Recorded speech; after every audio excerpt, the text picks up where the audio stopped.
$743. 2:17 a.m. You are standing at a gas station.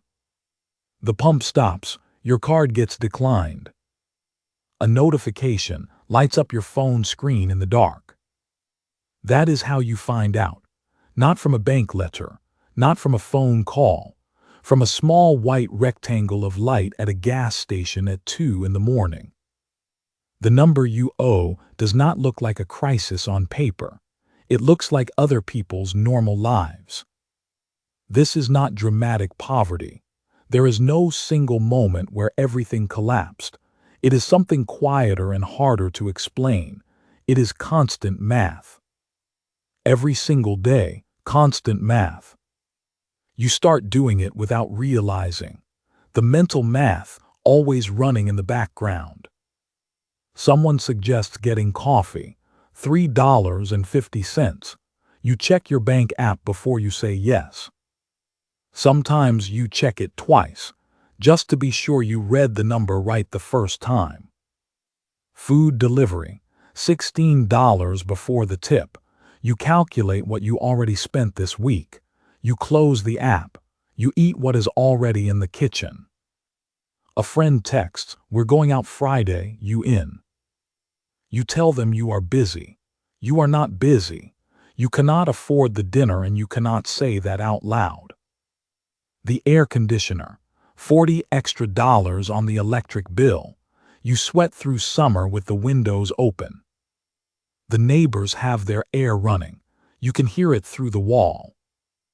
And Uber, you walk instead. It takes 40 minutes.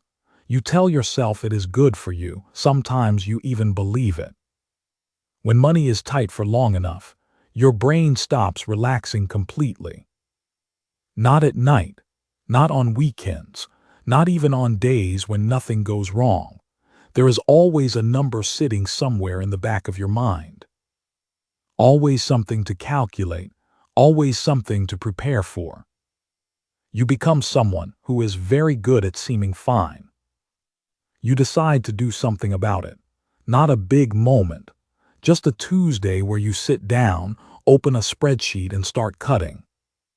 The streaming services go first, then the gym membership you were barely using. You meal prep on Sundays.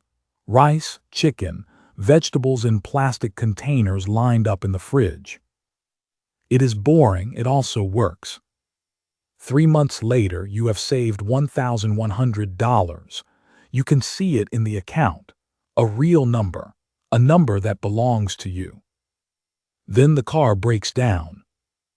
Debt is heavy because it never lets your brain fully rest. The mechanic calls on a Wednesday afternoon, $1,600, timing belt, not optional. You sit in the parking lot of the shop. You do the math one more time, as if doing it again will change the answer. It does not change the answer. The savings go, the rest goes back onto the credit card. You watch the balance move in the wrong direction and you feel something that is hard to describe. Not sadness exactly, more like exhaustion. Like you just ran a very long distance and someone quietly moved the finish line further away while you were not looking. This is the part nobody talks about. The setback is not a story. It is not a plot twist. It is just what survival mode feels like. Small progress, constantly interrupted by regular life. You start again, you meal prep again, you say no again, you save again. The payments do not feel heroic. That is the honest part nobody prepares you for. You log in, you transfer. You watch the number go down by a small amount. You close the app. You go to sleep. You do it again next month. $180. $240. $75. $310 after overtime pay. $95. $220. $180 again. Nobody claps for this part. There is no moment to screenshot and post. Your life looks completely normal from the outside. You go to work, you come home, you eat the meal you already planned, you transfer the money. Most financial progress is invisible while it is happening. But something does change. It changes slowly, the way light changes before sunrise. You do not notice it on any particular day. You only notice it later when you look back. You stop feeling hunted by the number. The discipline becomes boring. And that boring consistency, the quiet transfers nobody sees, the repeated small decisions that feel like nothing, that is what finally works. Not a big move, not a raise that saves you, not a lucky moment. Just you month after month, doing the same quiet, boring thing. It happens on a Thursday night. Not a special Thursday, nothing is different about it. You made dinner, you watch something, you open the app. You make the final transfer. The balance changes to $0. You stare at the screen for a long time. There is no music, no one is watching, the apartment is quiet. You take a screenshot, but you do not send it to anyone. Because most people will only see a number. They will not see the skipped meals behind it.